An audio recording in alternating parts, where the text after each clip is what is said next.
కూర్చున్న సహోదరి సహోదరులు, మనలో కొంతమంది రకరకాల పాపిష్టి బంధకాలతో బంధించబడి ఉన్నారు. బహుశా కొంతమంది అబద్ధములు అనే బంధకంతో, అసూయ అనే బంధకంతో, అపవిత్రత అనే బంధకంతో, కామాతురత అనే బంధకంతో, వ్యభిచారము అనే బంధకంతో, మోసము, అన్యాయము, అక్రమము అనే బంధకంతో బంధించబడి ఉన్నారేమో. కొన్ని సందర్భాల్లో కొంతమంది సహోదరులు వచ్చి అంటారు, అన్నయ్య నా భర్త కోసం ప్రార్థన చేయ అన్నయ్య. దేనికోసం అమ్మా? అక్రమ సంబంధం పెట్టుకున్నాడయ్యా, అక్రమ సంబంధం పెట్టుకున్నాడు, బంధించబడి ఉన్నాడు, వదలట్లేదన్నయ్య. కొంతమంది భర్తలు వచ్చి అంటారు, నా భార్య కోసం ప్రార్థన చేయండి అన్నయ్య. ఎందుకని? అక్రమ సంబంధం పెట్టుకుంది.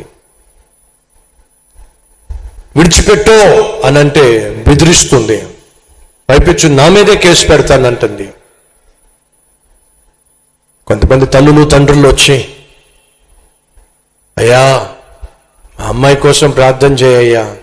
దేనికోసం అమ్మా? ప్రేమ అనేటటువంటి భయంకరమైన ఉచ్చులో బందీ అయిపోయింది, ప్రేమ పిచ్చిలో బందీ అయిపోయింది. ఇంటికి సరిగా రావటల్లా, ఎప్పుడు చూసినా ఫోన్ మీదే ఉంటుంది, ఫోనుకు బందీ అయిపోయింది, ఫోన్లో చాటింగ్కి బందీ అయిపోయింది, సోషల్ మీడియాకు బందీ అయిపోయింది.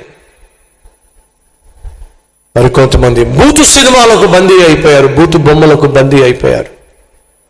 అడుగుతున్నాను, ఈరోజు నువ్వు దేనికి బందీ అయిపోయావు? బందీ అనగా నువ్వు విడిచిపెట్టలేనిది, బందీ అనగా నువ్వు జయించలేనిది. ఏమిటి ఈరోజు నువ్వు జయించలేనటువంటి అలవాటు? ఏమిటి ఈరోజు నువ్వు జయించలేనటువంటి అపవిత్రత, జయించలేనటువంటి శరీర కార్యము ఏమిటే? దానితో నువ్వు బంధించబడ్డావు. బంధించబడిన నువ్వు విడుదల పొందుకోవాలంటే ఒకే ఒక్క మార్గం, చెప్పండి ఏంటో? ప్రార్థన. ఆసక్తితో కూడిన ప్రార్థన, అత్యాసక్తితో కూడిన ప్రార్థన. ఒక్క ప్రార్థన ద్వారా మాత్రమే, ఉపవాసముతో చేసే ప్రార్థన ద్వారా మాత్రమే మనము సైతాను యొక్క బంధకాల్లో నుండి బయటపడగలము. కాబట్టి సంగమా, నాకున్న ఆశ మన కల్వరి టెంపుల్లో అతి ఆసక్తితో ప్రార్థన చేసే ఒక సైన్యాన్ని చూడాలని ఆశపడుతున్నాను. మన సంఘంలో ఉన్న సభ్యులు ఏ బంధకాలతో కట్టబడ్డారో, బంధించబడ్డారో, ఆ బంధకాల్లో నుండి వారు విడిపించబడులోగున్న భారంతో ప్రార్థన చేసే ఒక అద్భుతమైన సంఘాన్ని చూడాలని ఆశపడుతున్నాను. ఈరోజు మనలో ఎవరైనా ఉన్నారా?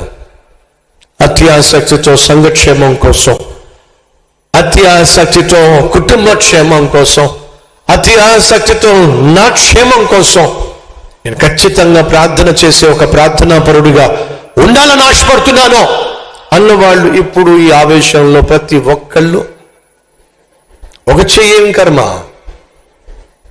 అడగాలే కానీ 2 చేతులు చూపిస్తారు. ఎందుకని?